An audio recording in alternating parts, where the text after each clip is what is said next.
नमस्कार विद्यार्थी मित्रांनो, आपल्या आवडत्या जाधव गुरुजी या यूट्यूब चॅनलमध्ये आपणा सर्वांचे सहर्ष स्वागत आहे। स्कॉलरशिप हा घटक पाहत असताना त्यातील गणित या भागातील आपला आजचा पुढचा घटक आहे अंकाची दर्शनी किंमत, स्थानिक किंमत आणि विस्तारित मांडणी। तर यावर आपण बेसिक पासून सर्व माहिती अगदी स्कॉलरशिपला येणाऱ्या प्रश्नांपर्यंतची पाहणार आहोत। ही माहिती पाहत असताना आपल्याला गणिताचा पाया पक्का करायचा आहे, गणिताशी मैत्री करायची आहे आणि गणित हा विषय तुम्हाला एकदम सोपा वाटला पाहिजे अशा पद्धतीने आपण ही सगळी मांडणी करत आहोत। विशेषतः ही मांडणी करत असताना उदाहरणांसह स्पष्टीकरण सुद्धा आपल्याला मिळणार आहेत। ज्या संकल्पना आहेत त्या क्लिअर होणार आहेत। फक्त गरज आहे तुम्ही ते काळजीपूर्वक पाहण्याची, नीट लक्ष देण्याची आणि त्यानंतर तुम्हाला एक सराव चाचणीची लिंक पण मिळणार आहे, जी आपल्या या व्हिडिओच्या डिस्क्रिप्शन बॉक्समध्ये आहे। ती लिंक सोडवण्याच्या पूर्वी हा व्हिडिओ संपूर्ण बघायचा आणि मगच लिंक सोडवायची। त्या लिंकमध्ये येणारे प्रश्न किंवा आपल्या व्हिडिओमध्ये येणारे प्रश्न हे तुम्हाला कुठच्याही पुस्तकामध्ये मिळणार नाहीत। हे नीट लक्षात घ्या आणि स्कॉलरशिपचा पाया भक्कम करा। आपल्याला स्कॉलरशिप मिळवायचीच आहे आणि विशेषतः जेव्हा परीक्षा वर्षभर पुढे असते आणि आपली चौथी संपलेली असते त्यावेळी जर आपण अभ्यासाला सुरुवात केली तर आपला जास्तीत जास्त अभ्यास होऊ शकतो। अंकाची दर्शनी किंमत म्हणजे काय हे अगोदर पहिल्यांदा पाहूया। दर्शनी किंमत म्हणजे त्या अंकाचं जे मूल्य असतं तीच त्याची किंमत। म्हणजे एखादी संख्या पाहूया, ही संख्या आहे 35,242। यातील 5 या अंकाची स्थानिक किंमत किती असं जर प्रश्न विचारला तर आपण त्याचं स्थान बघणार आहोत। पण 5 या अंकाची दर्शनी किंमत किती हा जर प्रश्न आला तर आपल्याला जे दिसतं म्हणजे 5 दिसतात तर त्याची दर्शनी किंमत ही 5च असणार आहे। सोपं सांगतो, दर्शनी किंमत असं का म्हटलंय सांगा त्याला। दर्शन या शब्दाचा अर्थ तुम्ही नीट लक्षात घ्या। दर्शन म्हणजे काय? दिसणे। आपण बऱ्याच वेळा हा शब्द प्रयोग करतो ना, विशेषतः मंदिरात जाताना देवाचं दर्शन घ्यायचंय किंवा एखादी व्यक्ती खूप दिवसानंतर दिसली तर आपण त्याला काय म्हणतो, अरे खूप दिवसानंतर दर्शन झालं तुमचं। म्हणजे काय? खूप दिवसानंतर दिसलात तुम्ही। म्हणजे दर्शन म्हणजे काय? दिसणे। किंवा मंदिरामध्ये देवाचं दर्शन घेत असताना बऱ्याच वेळा रांग असते आणि त्यावेळी एक आपल्याकडे दुसरा पर्याय असतो, त्याला मुखदर्शन असं म्हणतो। म्हणजे मुख पाहणे म्हणजे मुखाचं दर्शन होणे। म्हणजे यातून आपल्याला दर्शन या शब्दाचा अर्थ लक्षात आलेला असेल। दर्शन म्हणजे दिसणे। तुम्हाला जो अंक जसा दिसतो तीच त्याची किंमत असते। उदाहरणार्थ या संख्येमध्ये 5 हा अंक दिसतो म्हणजे 5 कसा दिसतो? 5 सारखाच दिसतो म्हणून 5 ची दर्शनी किंमत किती? 5च असणार आहे। या 2 ची दर्शनी किंमत किती? 2च असणार आहे। या 2 ची दर्शनी किंमत किती? 2च असणार आहे। ह्या दोघांचंही स्थान वेगवेगळं आहे परंतु दर्शनी किमतीमध्ये बदल झाला का? नाही। म्हणजे कोणत्याही अंकाच्या दर्शनी किमतीमध्ये कोणत्याही स्थानावर तो अंक असेल तर बदल होत नाही। जो अंक आहे, जे त्याचं मूल्य आहे तीच त्याची दर्शनी किंमत आहे। म्हणून अंकामध्ये कोणताही अंक कुठेही जरी आला तरी त्याची दर्शनी किंमत बदलत नाही। आता पुढे पाहूया आपण स्थानिक किंमत। आता स्थानिक किंमत म्हणजे काय? या ठिकाणी महत्त्वाचा बदल आहे। एखाद्या अंकाचं जर स्थान बदललं तर त्याची स्थानिक किंमत बदलत असते। एकक, दशक, शतक, हजार, 10,000, लक्ष, दशलक्ष, कोटी, दशकोटी, अब्ज यामध्ये प्रत्येक स्थानाची एक वेगळी किंमत असते। म्हणजे या एककाच्या स्थानी एकक याचा अर्थ 1 असा होतो। दशक या शब्दाचा अर्थ 10 असा होतो। शतक म्हणजे 100, हजार आपण हजार पण व्यवहारात शब्द वापरतो, तो पण चांगला माहित आहे। 10,000 म्हणजेच 10,000। लक्ष म्हणजे 1 लक्ष म्हणजेच 1 लाख। दशलक्ष, कोटी, दशकोटी, अब्ज म्हणजे याच्या किमती आहेत। यातील कोणत्या स्थानावर तो अंक आलेला आहे त्या अंकाला यातील किमतीने गुणायचं आहे। म्हणजे उदाहरणार्थ एक संख्या देऊया, 42,789। आता याच्यात आपल्याला 7ची जर स्थानिक किंमत काढायची तर 7चं स्थान बघा, एकक, दशक, शतक। मग शतक मध्ये जा, याची किंमत किती आहे? 100. मग या 7ने 100ला गुणायचं, उत्तर किती येतं? 700. म्हणजे ह्याची स्थानिक किंमत झाली. म्हणजे स्थानिक किंमत नेमकं कशाला म्हणतात आणि त्याची किंमत कशी बदलते आणि का बदलते? एखाद्या संख्येमधील एखाद्या अंकाचं जे स्थान असेल त्या स्थानानुसार त्याला त्याची किंमत प्राप्त होत असते. आणि दर्शनी किंमत काय? जो अंक जसा दिसेल म्हणजे त्या अंकाचं जे मूल्य असेल तीच त्याची दर्शनी किंमत असते. कोणत्याही संख्येतील प्रत्येक अंकाच्या स्थानिक किमतीची बेरीज केली तर येणारं उत्तर ही ती संख्या असते. आणि जी आपण स्थानिक किमतीनुसार त्याच्या बेरजेची मांडणी करतो त्यालाच विस्तारित मांडणी असं म्हटलेलं आहे. म्हणजे विस्तारित मांडणी लक्षात आलं तुमच्या? त्या अंकांच्या स्थानिक किमतींची बेरीज म्हणजे विस्तारित मांडणी. ही अगदी सोपी संकल्पना आहे. कशी ते आपण पाहूया. हीच संख्या आपण घेऊया 42,789. याची विस्तारित मांडणी कशी करता येईल? तर पहिल्यांदा काय करायचं? 4 ची स्थानिक किंमत किती आहे? 40,000 जी आपण मगाशी बघितली आहे. 2 ची स्थानिक किंमत. आता स्थानिक किंमत करत असताना प्रत्येक वेळी तिथे जाऊन गुणाकार करायची गरज आहे का? नाही. तर इथं सोपं काय करायचं? हे 2 जशाला तसे लिहायचे आणि पुढे जेवढे अंक असतील तेवढे शून्य देऊन टाकायचे. तर पुढे किती आहेत? 1 2 3 अंक आहेत. म्हणजे अंकांची संख्या, कोणता अंक दिसतो ते नव्हे, 3 अंक आहेत म्हणून 2च्या पुढे किती शून्य द्यायचे सांगा? 3. बरोबर. आता पुढे काय करायचं? पुढचा अंक घ्यायचा 7. 7च्या पुढे किती अंक आहेत? हा 8 आणि 9 म्हणजे 2 अंक आहेत. मग इथं 2 शून्य द्यायचं. त्यानंतर 8. 8च्या पुढे किती अंक आहेत? एकच अंक आहे. तो किती आहे हा महत्वाचा नाही, अंक किती आहेत एकूण. मग तो 0 असला तरी 1 0, 9 असला तरी 1 0 किंवा कोणताही अंक असला तरी 1 0. मग एक अंक आहे म्हणून 1 0 आणि शेवटला एकक स्थानचा जो अंक असतो त्याच्या पुढे कोणच नाही ना, म्हणून त्याची स्थानिक किंमत ही तोच अंक येतो. एखाद्या संख्येतील एकक स्थानच्या अंकाची दर्शनी किंमत आणि स्थानिक किंमत ही सारखी असते, ती बदलत नाही. कारण एकक स्थानी असणाऱ्या अंकाची स्थानिक किंमत ही तीच असते जी त्याची दर्शनी किंमत असते. म्हणजे त्या अंकाच्या मूल्य इतकीच त्याची ती किंमत असते. तर अशा पद्धतीची आपण मांडणी करून घेतलेली आहे. सगळ्यात महत्वाचा इथे एक नियम सांगतो तुम्हाला. कोणत्याही अंकाची स्थानिक किंमत ही समसंख्याच असते, त्याला फक्त एक अपवाद आहे. जर एकक स्थानचा अंक विषम असेल तर एकक स्थानच्या अंकाची किंमत, स्थानिक किंमत फक्त विषम येऊ शकते. बाकीच्या कोणत्याही स्थानावरच्या कोणत्याही अंकाची, मग तो सम असो किंवा विषम असो, ही प्रत्येक वेळी समच असते. कारण प्रत्येक वेळी त्याच्या पुढे शून्य येणार आहेत. त्याच अंकाच्या पुढे जेवढे अंक असतील तेवढे शून्य येणार आहेत. म्हणजे प्रत्येकाच्या एकक स्थानी शून्य येणार आहे. फक्त त्याला अपवाद काय? एकक स्थानचा अंक ज्याच्या पुढे शून्य येत नाही. म्हणून तो अंक जर विषम असेल तर त्याची स्थानिक किंमत विषम येते. तो अंक जर सम असेल तर त्याची स्थानिक किंमत सम येते. एवढं लक्षात ठेवा. दुसरी महत्वाची गोष्ट, 0 या अंकाची स्थानिक किंमत ही नेहमी 0 असते. म्हणजे 0 या अंकाची स्थानिक किंमत आणि दर्शनी किंमत ही सारखीच असते. म्हणजे 0 कुठेही येऊन द्या, म्हणजे कोणत्याही स्थानावर जरी 0 आला तरी त्याची दर्शनी किंमत आणि स्थानिक किंमत ही 0च येते. हे आपल्याला नीट ध्यानात घ्यावं लागेल.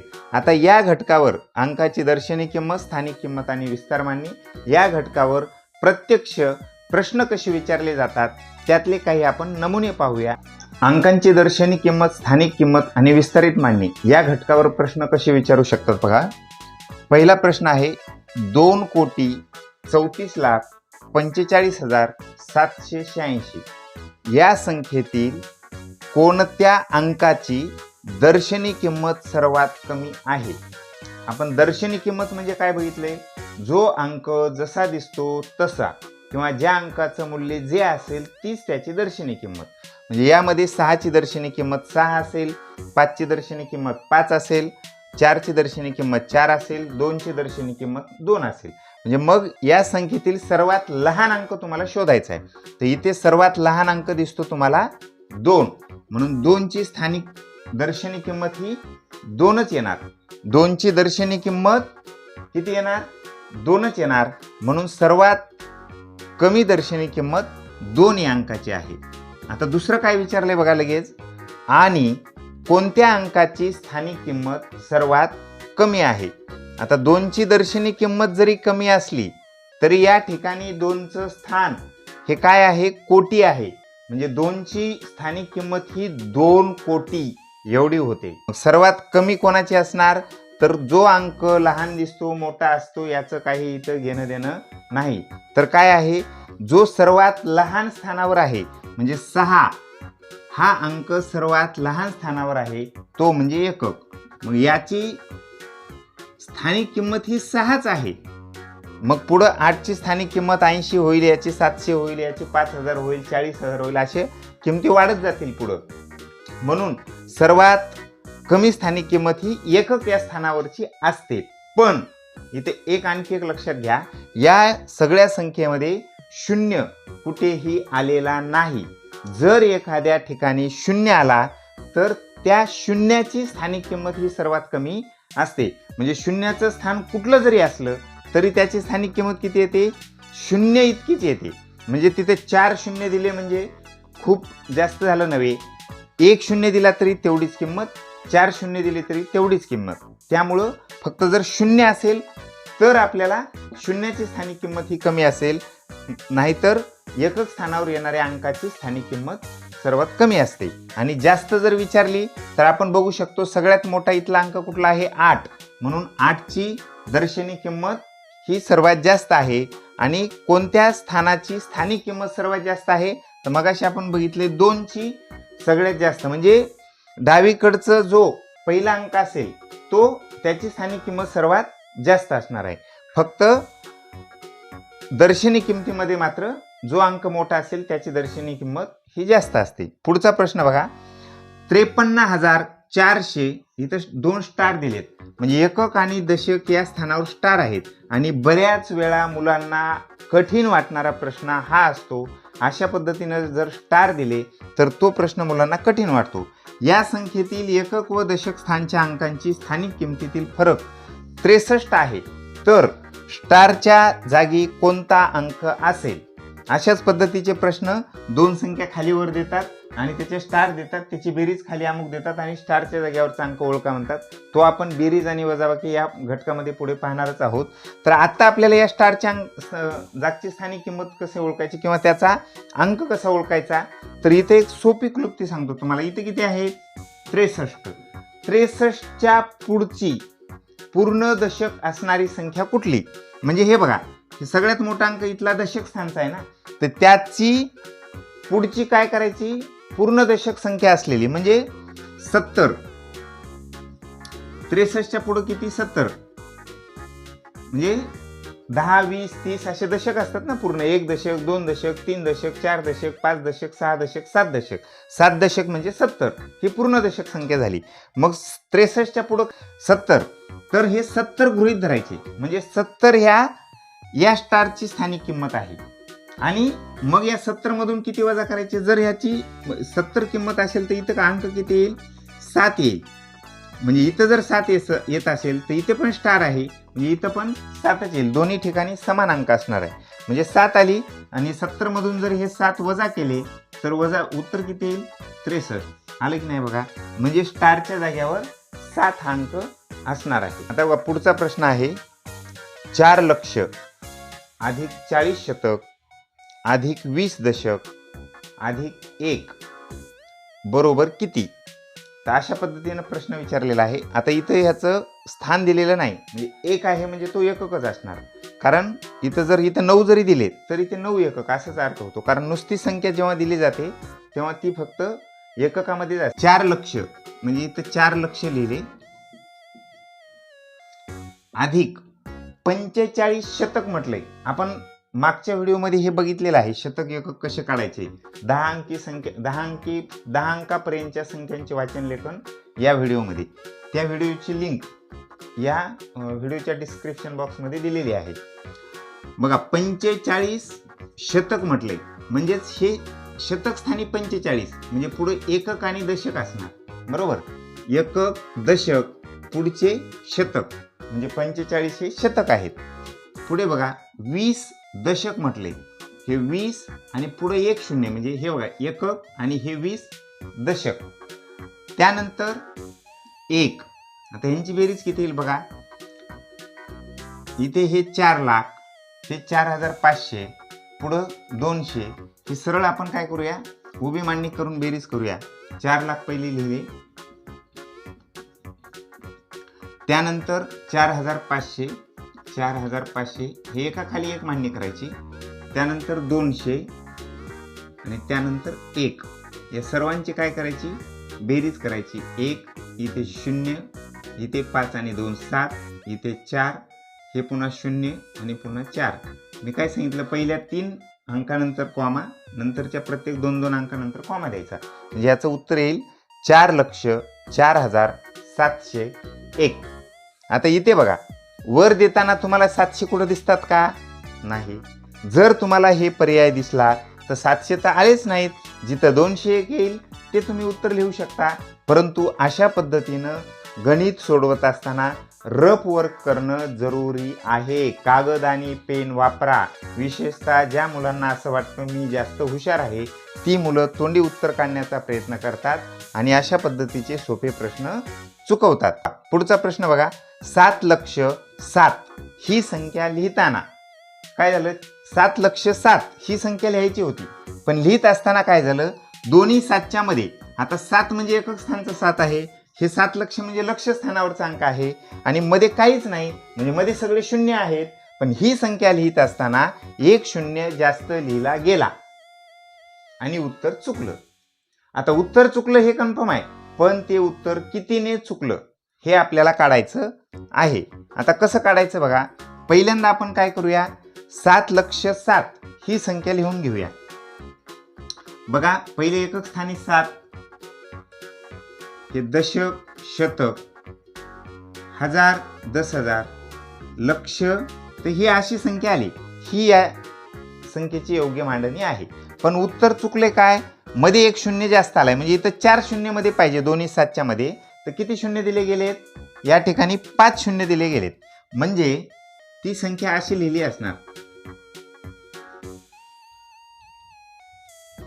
बरोबर. इथे किती झाले, 5 शून्य झाले. मग हा फरक येणार, म्हणजे मोठी संख्या झाली की नाही, त्यातून खरं उत्तर म्हणजे जे यायला पाहिजे ते वजा करायचं, म्हणजे आपल्याला फरक मिळणार. 7 मधून 7 गेले 0, प्रत्येक शून्याची वजाबाकी केली 0. इथे मात्र 10तून 7 गेले 3 राहिले, इकडचा हातचा घेतला, इथे 6 राहिले. आता उत्तर किती आलं बघा. 7,07,000 लिहिण्याच्या ऐवजी 70,07,000 लिहिले होते, तर 70,07,000 मधून 7,07,000 वजा केले, 63,00,000 हे त्याचं उत्तर आलं. म्हणजे 63,00,000 त्याचं उत्तर चुकलेलं आहे. पुढचा प्रश्न बघा. इथे काय गेले, 5 गुणिले 1,00,000, 63 गुणिले 1,000, 2 गुणिले 1, 4 गुणिले 10 ही विस्तारित मांडणी आहे. तर याची संख्या तयार करायची आहे. पुढे प्रश्नार्थक चिन्ह आहे. म्हणजे हे बघा, 5 गुणिले 1,00,000 म्हणजे 5 लाख आले. पुढे बघा, 63 गुणिले 1,000 म्हणजे 63,000 आले. 2 गुणिले 1 म्हणजे 2 आले आणि 4 गुणिले 10 40 आले. आता ही मांडणी करत असताना किंवा याचं उत्तर लिहित असताना पण काय करायचं आपल्याला, तशीच उभ्या पद्धतीनं मांडणी करून त्याचं उत्तर लिहायचं आहे. सगळ्यात मोठी संख्या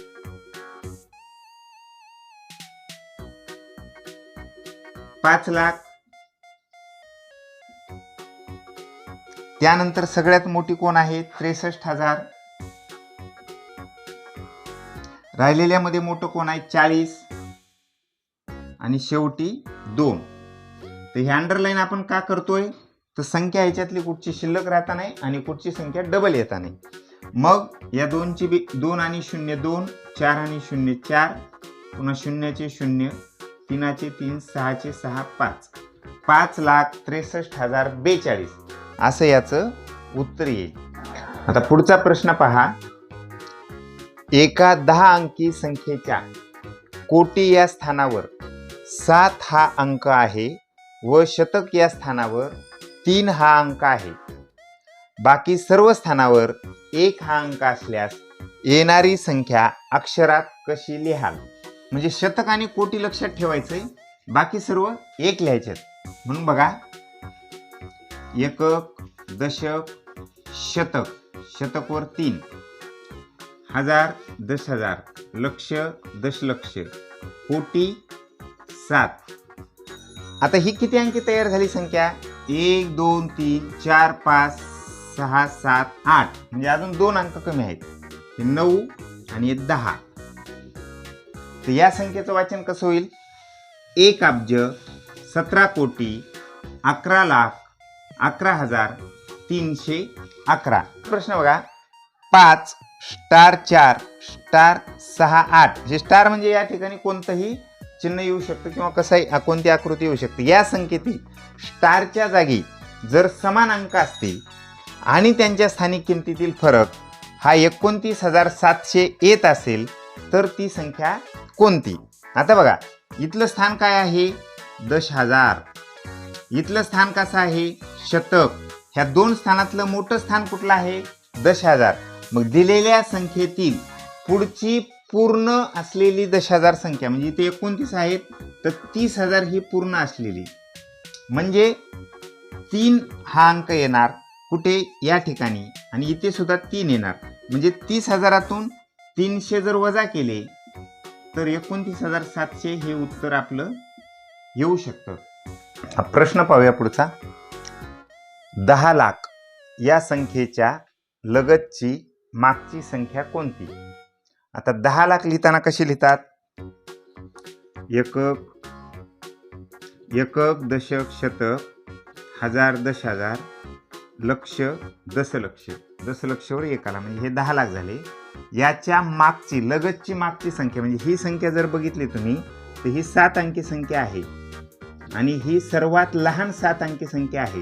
जर याच्या मागची बघितली तर सर्वात मोठी 6 अंकी आहे. सर्वात मोठी म्हणजे 6 अंकी कशी येईल? 9,99,999. हेच उत्तर वजा 1 असं केलं तरी येऊ शकतं. म्हणजे याच्या लगतच्या मागची संख्या ही 9,99,999 अशी येईल. पुढं बघा, 4 दशलक्ष अधिक 22 लक्ष अधिक 56 शतक यांची किंमत काढायची, यांची बेरीज करायची आणि येणारं उत्तर कमेंट बॉक्समध्ये तुम्ही लिहायचंय.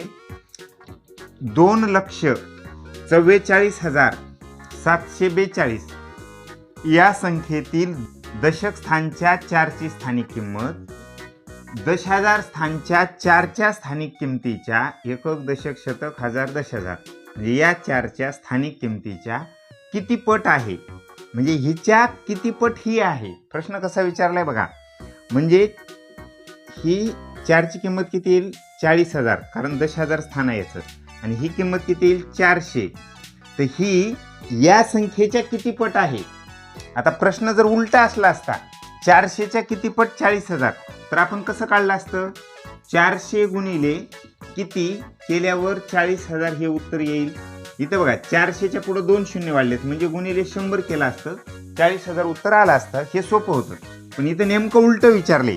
40,000च्या किती पट म्हणजे ह्याला कितीनं गुणल्यानंतर 400 उत्तर येईल?